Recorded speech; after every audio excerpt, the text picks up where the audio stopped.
ہمارے یہاں عوام کے اندر ایک بات مشہور ہے کہ 27ویں رجب یہ معراج کی تاریخ ہے۔ 27ویں رجب کو حضرت صلی اللہ علیہ وسلم کو معراج کرائی گئی تھی۔ پھر عوام نے اس کے اندر چند ایک چیزیں شامل کر دی ہیں عبادت کے نام سے۔ اس دن میں کوئی خاص قسم کی عبادتیں بعض علاقوں میں شروع ہو گئی ہیں۔ رات میں خاص قسم کے نوافل پڑھے جاتے ہیں اور اگلے دن کا روزہ رکھا جاتا ہے کہ اس رات کو ہمارے پیارے نبی کو معراج کرائی گئی تھی، آسمانوں کی سیر کرائی گئی تھی، جنت جہنم کو دکھایا گیا تھا اور اللہ کے روبرو عرش کے اوپر کھڑا کیا گیا تھا، اللہ سے ملاقات ہوئی تھی۔ اس پر خوشی مناتے ہیں اور نماز پڑھتے ہیں، اس نیت سے نوافل پڑھتے ہیں اور کچھ خاص قسم کی صورتیں پڑھتے ہیں، پھر اگلے دن کا روزہ رکھتے ہیں۔ یہ ہمارے اندر یہ چیزیں پھیلتی جا رہی ہیں، پتہ نہیں آئی کہاں سے ہیں۔ ان چیزوں کے بارے میں قرآن بھی خاموش ہے، احادیث بھی خاموش ہیں۔ دیکھیں آپ صلی اللہ علیہ وسلم کو معراج کرائی گئی تھی ہجرت سے پہلے مکہ مکرمہ میں۔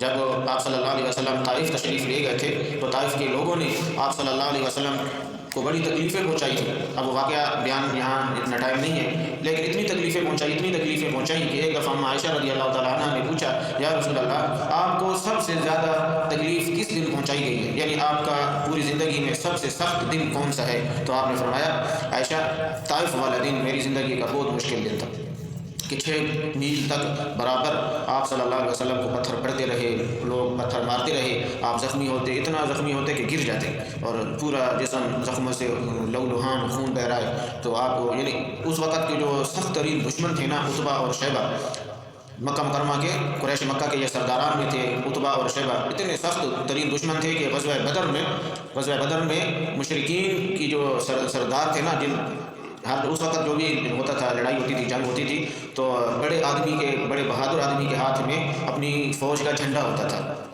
تو جنگ بدر میں عتبہ اتنا سخت قسم کا دشمن تھا کہ اس کے ہاتھ میں جھنڈا تھا کفار کا۔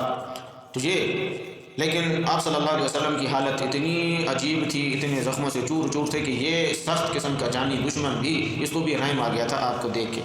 عتبہ کے بعد میں جب آپ داخل ہوئے تھے زخموں کی حالت میں، تو عتبہ نے جب دیکھا کہ محمد کا یہ حال کر دیا ہے لوگوں نے، تو وہ جانی دشمن تھا، وہ الٹا خوش ہوتا۔ جانی دشمن ہر وقت اس درپے ہوتے تھے کہ کسی طرح ہم نبی کو تکلیف پہنچائیں، لیکن جب اس نے یہ حالت دیکھی زخموں سے چور چور ہے تو اس کو بھی رحم آ گیا۔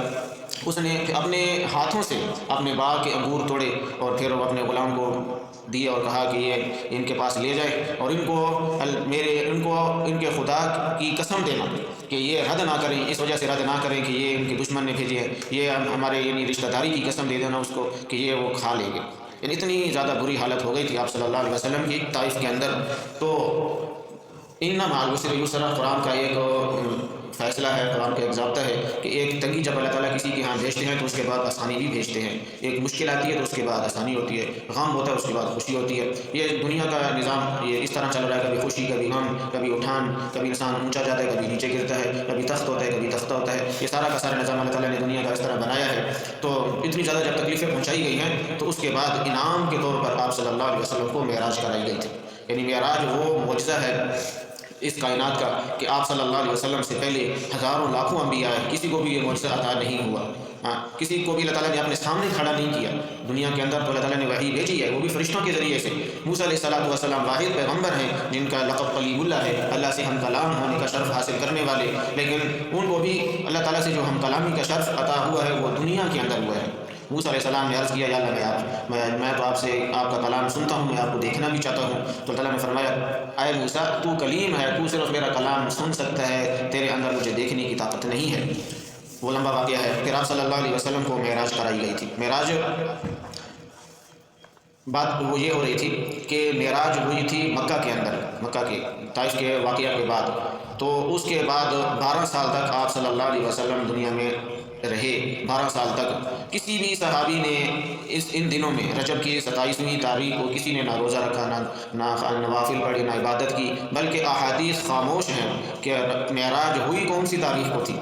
آپ احادیث کا ذخیرہ اٹھا کے دیکھ لیں، کسی بھی کتاب میں تعجین کے ساتھ کہیں بھی نہیں لکھا ہوا کہ فلاں مہینے کی فلاں رات وہ معراج کی رات ہے، کہیں بھی نہیں ہے۔ وہ کون سا مہینہ تھا، کون سی تاریخ تھی، یہ قرآن بھی خاموش ہے، احادیث بھی خاموش ہیں۔ ہاں یہ ہے کہ یہ واقعہ ہوا تھا معراج والا واقعہ۔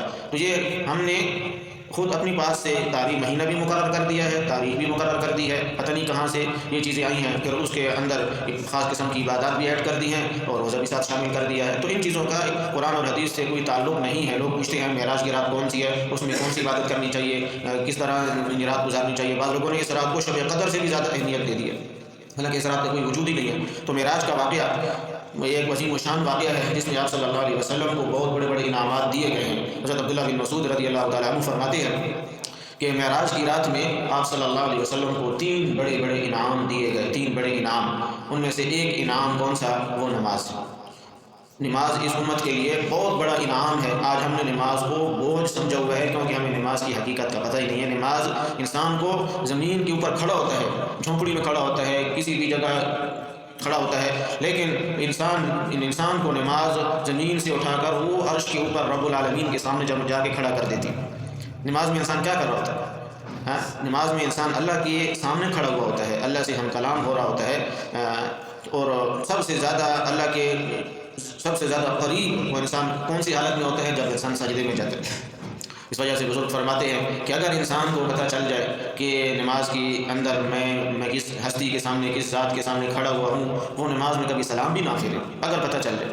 اور اگر پتہ چل جائے میں سجدے میں جب پڑا ہوا ہوں تو میں اس وقت کس ہستی کے سامنے سجدے میں پڑا ہوا ہوں، یہ اگر پتہ چلتا ہے تو یہ سجدے سے کبھی سر نہ اٹھائے۔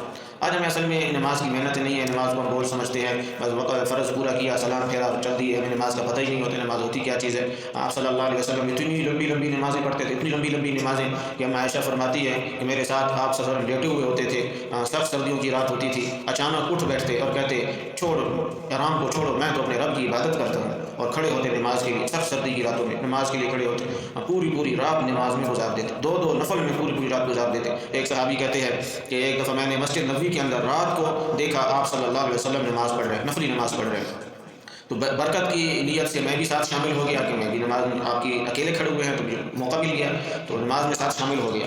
میں نے سمجھا جس طرح ہم بھائی نوافل پڑھتے ہیں تھوڑے مختصر سے پڑھتے ہیں، اسی طرح آپ بھی نماز کو مختصر کریں گے۔ میں پیچھے کھڑا ہو گیا، وہ صحابی کسی کام سے جا رہے تھے، تو اچانک دیکھا تو اس وقت دیواریں بھی چھوٹی ہوتی تھیں، دروازے بھی نہیں ہوتے تھے، تو نظر پڑ گئی، اپنے کام کو تھوڑا مؤخر کر کے آپ صلی اللہ علیہ وسلم کے پیچھے نماز میں شامل ہو گئے، اس نیت سے کہ جلدی نماز ختم ہو جائے گی۔ لیکن آپ صلی اللہ علیہ وسلم نے سورہ بقرہ شروع کی ہوئی تھی، سورہ بقرہ 2.5 پاروں کی سورت، تو سورہ بقرہ شروع کی، لمبی ہو گئی نماز، اور صحابی پریشان ہو گئے کہ یہ تو بہت بڑی سورت شروع کر دی ہے آپ صلی اللہ علیہ وسلم نے، تو لیکن سوچ آئی اس سورت کو ختم کر کے تمہیں رکوع کر دیں گے، تو کھڑے ہو گئے۔ جب سورت ختم ہو گئی، سورہ بقرہ 2.5 پاروں کی سورت، یہ نفل نماز کی بات ہو رہی ہے، فرض کی بات نہیں ہو رہی، نفل نماز اتنی لمبی ہو رہی۔ جب سورہ بقرہ ختم ہوئی تو آپ نے رکوع نہیں کیا، آگے سورہ آل عمران شروع کر دی۔ سورہ عمران بھی 2 پاروں کی سورت ہے۔ پھر جو وہ ختم ہوئی اور صحابی سوچ رہے ہیں کہ اب تو اس پر رکوع کر دیں گے، اس پر بھی رکوع نہیں کیا۔ تیسری سورت النساء شروع کر دی، پھر آگے سورہ المائدہ شروع کر دی، سورہ انعام شروع کر دی۔ 6 صورتیں یعنی 6 پارے آپ صلی اللہ علیہ وسلم نے ایک رکعت میں پڑھے، ایک رکعت میں، اور صحابی کہتے ہیں رکوع نہیں کیا۔ صحابی نے نماز سلام پھیر کے ختم کر دی کہ میرے اندر اتنی طاقت نہیں ہے اتنی لمبی نماز، یہ ہمارے نبی کی نماز ہے، اتنی لمبی لمبی نماز پڑھتے تھے کہ قوم مبارک سوجھ جایا کرتے تھے، اور آپ فرماتے تھے جعلت قرۃ عینی فی الصلاۃ، میری آنکھوں کی ٹھنڈک کو اللہ تعالیٰ نے نماز میں رکھی ہے۔ تو نمازوں کو ہم تھوڑا اچھا کرنے کی کوشش کریں۔ اس وجہ سے نماز جتنی انسان کی اچھی ہوگی، زندگی اتنی اس کی اچھی ہوگی۔ اس وجہ سے بزرگ علماء کہتے ہیں جتنی نماز جاندار ہوگی اتنی زندگی شاندار ہوگی۔ تو اگر زندگی کو شاندار بنانا چاہتے ہیں تو اس کا ایک ہی واحد طریقہ ہے، وہ ہے نماز۔ نماز پر ہم محنت کریں، نماز پر محنت کریں، اور آپ صلی اللہ علیہ وسلم نے پورا دین ہمیں دیا ہے، پورا دین اول سے لے کر آخر تک پورا دین دیا ہے، اور موت کے وقت جب دنیا سے آپ پردہ فرما رہے تھے اس وقت اپنی پوری امت کو ایک چیز کی نصیحت کی ہے، پورا دین پہلے دے دیا، اب آخری وقت میں آپ صلی اللہ علیہ وسلم نے وصیت کی تھی اپنی امت کو، یعنی مجھے اور آپ کو، اے میری امت میں تو جا رہا ہوں، دین میں نے تمہیں دے دیا ہے، لیکن پورے دین میں سے ایک چیز کا خیال رکھنا، ایک چیز پورے دین میں سے ایک چیز کو بتایا آپ صلی اللہ علیہ وسلم نے ہمیں، وہ کیا بتایا؟ الصلاۃ الصلاۃ وما ملکت ایمانکم، اے میری امت نماز کو مضبوطی سے پکڑے رہنا، نماز میں سستی نہ کرنا۔ یہ نماز ایسی چیز ہے کہ کسی بھی حالت میں معاف نہیں ہے، چاہے وہ امن کی حالت ہو، چاہے وہ جنگ کی حالت ہو، تلواریں چل رہی ہوں، اور تیروں کی بچھاڑ ہے، گولیاں ہیں، بم گر رہے ہیں، لیکن نماز کی چھوٹ نہیں ہے۔ ہم تو تھوڑے سے ہلکے سے بیمار ہوتے ہیں، نماز کو چھوڑ دیتے ہیں، چلو ٹھیک ہو گئے تو نماز پڑھ لیں گے، سفر میں جاتے ہیں تو نماز کو چھوڑ دیتے ہیں، ابھی سفر میں کیا کریں، نماز کو چھوڑ دیتے ہیں۔ نماز کی کسی بھی حالت میں گنجائش نہیں ہے، ہر حالت میں فرض ہے۔ تو آپ صلی اللہ علیہ وسلم کو پہلا انعام دیا گیا نماز دیا گیا۔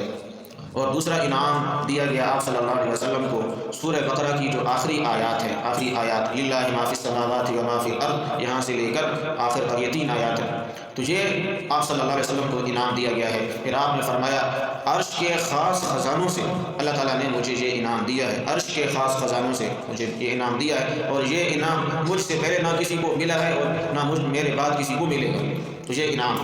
اور حضرت عمر رضی اللہ تعالیٰ عنہ یا حضرت علی رضی اللہ تعالیٰ عنہ فرماتے ہیں کہ جس آدمی کے اندر ذرا بھی عقل ہوگی نا، ذرا بھی عقل، تو وہ رات کو سوتے وقت یہ آیات کبھی بھی نہیں چھوڑے گا پڑھنا ان کا، ایک سورہ آیت الکرسی اور دوسرا یہ سورہ بقرہ کی آخری آیات للہ ما فی السماوات و ما فی الارض آمن الرسول بما انزل الیہ من ربہ والمؤمنون، یہ مشہور جو آیات ہے جب میت کو انسان دفناتا ہے تو اس کے بعد ایک قاری صاحب کھڑے ہوتے ہیں سرحانے کی طرف، وہ سورہ فاتحہ پڑھتے ہیں، اور سورہ فاتحہ نہیں، وہ الف لام میم والی 2-3 آیات پڑھتے ہیں، اور ایک فون کی طرف کھڑا ہو کے پڑھتا ہے آمن الرسول بما انزل الیہ من ربہ والمؤمنون، یہ آیات۔ حضرت علی رضی اللہ تعالیٰ عنہ فرماتے ہیں جس آدمی میں ذرا بھی عقل ہوگی نا، وہ ان آیات کو کبھی بھی نہیں چھوڑے گا، ہمیشہ پڑھے گا۔ کیوں کہ شیطان کے بارے میں آتا ہے کہ جس گھر میں یہ آیات پڑھی جاتی ہے اس گھر میں شیطان کبھی بھی داخل نہیں ہو سکتا۔